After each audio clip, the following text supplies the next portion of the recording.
Alexandra Gardens lie next to the Yarra River, in the heart of Melbourne. Filmmaker Sasha Uzunov was walking through the park at night when he heard something in the bushes. It was this guy. No, not a dog, a European fox. Most Melburnians don't know it, but it's estimated there's 1 million foxes in Victoria, with more foxes in Melbourne than in the country. Professor Linton Staples, scientist and managing director of Animal Control Technologies Australia, says no one really knows exactly how many there are. They get the name sly fox for nothing. They're quite cryptic, even on farms. And I've often, in farmer talks, used the analogy, it's a bit like counting submarines sometimes. You don't really know how many are there unless they come to the surface. And so, by and large, most people underestimate the fox population. The nocturnal creatures live by rivers, creeks, drains, train lines, under bridges and culverts, practically anywhere abandoned. If you live in Melbourne, chances are you live near a fox. With an estimated 14 foxes per square kilometre, it's very likely you live near several foxes. Mark Fenby is an expert trapper. His family has been in the pest control industry for 120 years. His business, Outfoxed, is one of about 30 pest control contractors in Melbourne. Through first-hand experience, he believes numbers are much higher than the official estimates.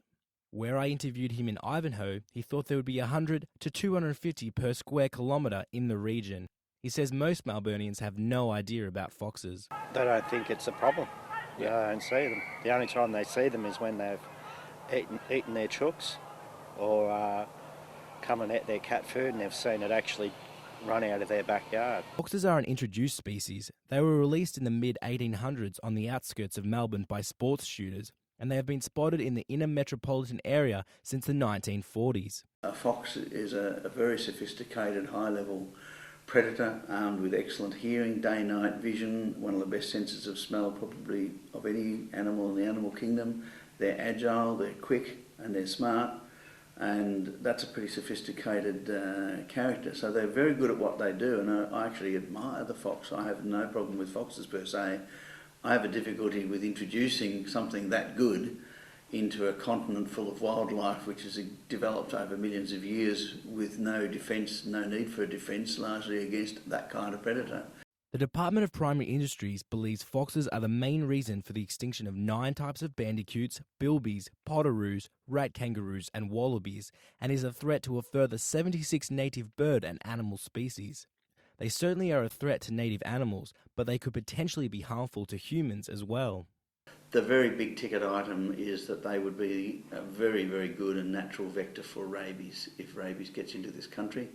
And rabies at the moment is basically gradually over the years leapfrogging through the Indonesian archipelago.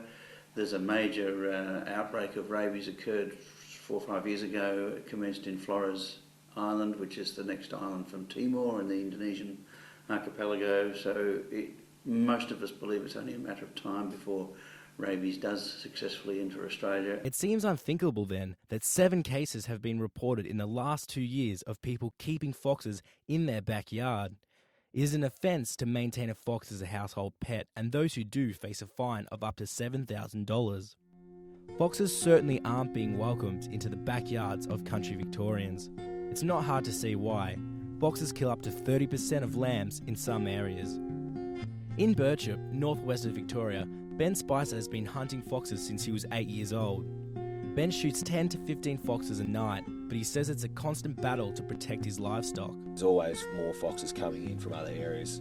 Obviously I shoot probably an area of 20 kilometres square around our property and a few neighbours' properties, but I can get rid of foxes there 1 week and then another week later more foxes move in from other properties. Ben's had additional incentive to go out since October 1 last year, when the Victorian government introduced its $4 million bounty scheme. Around 50,000 scalps have been handed in so far, but that's only a fraction of the estimated 1 million foxes in the state. Not everyone is pleased with the reintroduction of the bounty. A mountain of research indicates bounties are ineffective. They encourage action where foxes are easiest to collect, rather than where they are causing the most damage. In the past, they have been easily defrauded. Dr. Brian Coman, a retired research scientist who published one of the first papers on fox biology in Australia, sees the bounties as harvesting foxes, that is, taking a large number from certain populations without actively affecting the future size of the overall population. Shooting and driving and those sorts of sporting techniques tend to only give you harvesting. And even when you've got bounties, which the Victorian government's brought back in, much to my disgust, it's a waste of money as far as I'm concerned, all the evidence shows that all that does is produce harvesting. To get real control, what you have to do is to get a population down beyond a critical level where it affects their future breeding. So the actual recruitment of new animals into the population is dropped. Then you've got real control. Unfortunately, this one trick pony kind of approach to pest management is emphasising one means of control and not balancing it by considering, as I said before, warren destruction, fencing, trapping and baiting. They equally should be supported at the political level, and yet largely they're not. Control of urban foxes is made complex by their interactions and proximity with humans. Whatever one's view on the bounty is, shooting cannot be employed in the city.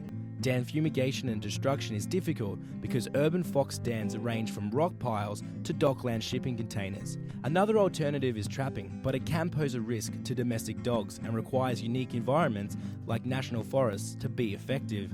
Baiting is an effective but controversial technique. A survey has shown more than 25% of people don't participate in baiting programs due to the risks associated with accidental poisoning of domestic dogs.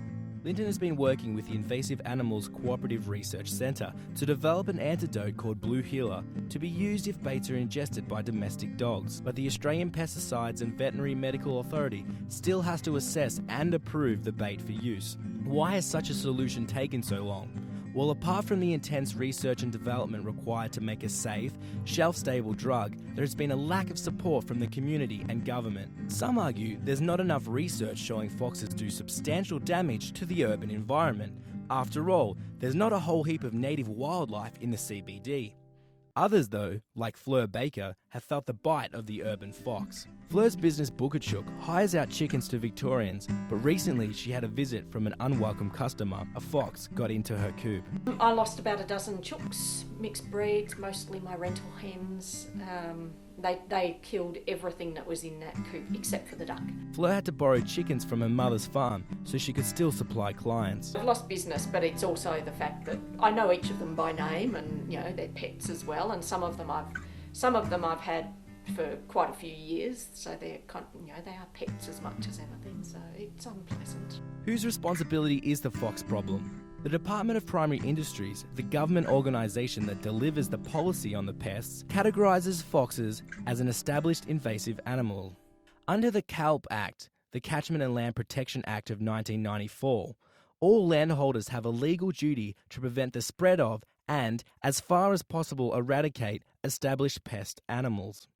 That goes for Crown land and private land. It's everybody's problem, but nobody seems to be doing anything about it. Unfortunately, as Mark Venby says, it's going to take something bad to happen to get everybody motivated to act. Unfortunately, as soon as someone gets bitten by one or someone's child gets bitten by one, that's when something will happen.